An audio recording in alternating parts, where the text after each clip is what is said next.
A record low for the Naira. Nigeria's currency fell to an all-time low of 950 Naira. Who would have thought? Well, to a single dollar at the parallel market on Thursday afternoon. The figure represents a 53 Naira or 5.9% depreciation compared to the 897 Naira it traded earlier this week.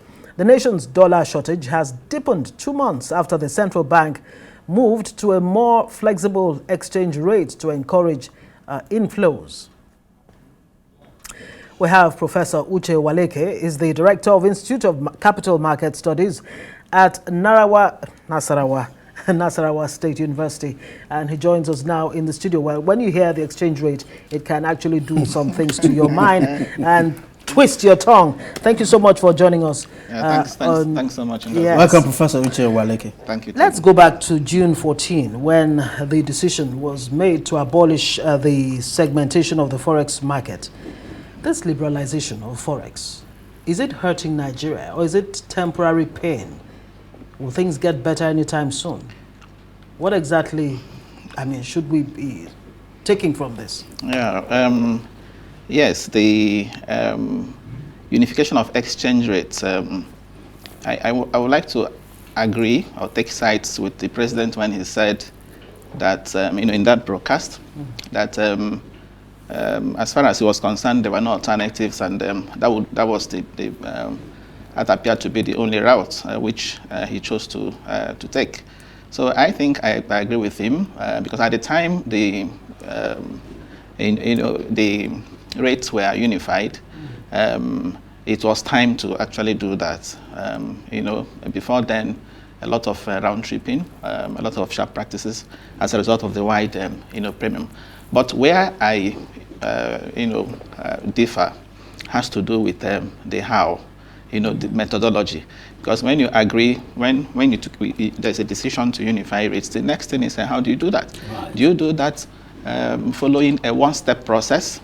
That is, do you do that in one fell swoop, or do you phase it? Do you do it gradually over time? So I would have preferred a situation where we had done it over a period of time, and not the way we had we have gone about it. Because look at the fallout we are getting now. If there had been a thorough analysis of the impacts, both intended and the unintended consequences, would have probably avoided some of the fallout we are beginning to see, such as the huge forex losses many companies recorded. I'm sure you read that a good number of companies, quoted companies, the likes of Nestle, Guinness, Seplat, MTN, all recorded huge forex losses, as a result of the sudden implementation of the unification of exchange rates. So, because when you are unifying exchange rates, and then you follow it up, because it's even one thing to unify. When you unify, you also decide whether you continue with the peg system, or you adopt a crawling peg system, or completely float. So in our case, we decided to float. So the Naira would appear to be, has been left now to the fate of market forces. So, and that is why we are beginning to see a lot of pressure. The demand outstripping supply, and the worrisome aspect is that demand, much of that demand is even speculative in nature. Okay, well, it's just speculative in nature. Well, let's also look at the implications on foreign direct investment. What are the implications? Yes, you see, the unification of exchange rates has been done on an assumption that once that is done, there will be inflows of capital. Well, going by records, just what I read, that between over a 2-month period, we saw an inflow into the I&E window of something in the excess of $2 billion. Okay, but that's still not significant. It's not enough to move the needle. When you consider the pent-up demand, when you consider the areas, that's the unmet demand, huge unmet demand. Okay, and when you also factor in this speculative thing that I'm talking about.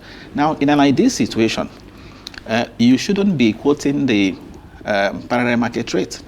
You just mentioned parallel market rate of 9.9. In this situation, it should be, the press should be reporting the I&E window. That should be where the focus is. But because the attention, because the pressure, again, on account of the fact that assessing the forex at the official window is a lot more difficult, coupled with the bureaucratic bottlenecks introduced, all right, and that's why a lot of people now go to the parallel market. Okay, so when you consider all these things, okay, it tells you that the parallel market, that's why people begin to attach significance to the parallel market, a market that is ordinarily shallow. We say it doesn't constitute up to 10% of the size of the forex market, and yet that is where the attention is. So this speculation, in my view, is also being fueled by uncertainties that we are beginning to see. Uncertainty in the sense that nobody's sure whether Nigeria will eventually militarily intervene in part of the ECOWAS, intervene in Niger, because it also has a forex implication. If Nigeria today decides to intervene in Niger Republic, and we all know that Nigeria is going to bear the brunt of it, it will have forex. The demand for dollars will go up. Oh yes. So what you're saying is this floating of the Naira has not addressed the objective, which was to close arbitrage, to close that gap between the I&E window and the parallel market. So how do we begin to even take steps to halt this free fall of the Naira, which experts like yourself say will get to 1,000 Naira to the dollar anytime soon? What do we need to do now? I didn't tell you it will get to it. And yes, I wouldn't say that. Do you know this prediction forecast by the Economics Intelligence Unit? It was the Economics Intelligence Unit that said it will even get to as high as over 1,000 Naira. So it also helped to fuel the speculation. So what is happening now is that you have numbers coming from the Economist Intelligence Unit, and people think that further down the line the Naira will fall and depreciate. So what do they do? They also go to yes. So people that have dollars now are even unwilling to bring them out. And those that want to buy are buying not because they want to transact with it, but because they also want to hold it. So you now find people demanding dollars simply for speculative purposes and for purposes of using as a store value. Again, the inflationary rate, so the inflationary pressure we're having in the country is not helping matters, because as more inflation, the more you have inflation, all right, the more your Naira loses value, and the more people also tend to substitute the currency, also tend to get the dollar. So you ask the question, what should we do? The medium to long-term solution to all this is to have multiple streams of forex, to diversify our forex. Today, oil is still accounting for about 90% of the forex. All right. So the solution is to diversify. But thankfully, oil price is rising. It's $7 per barrel.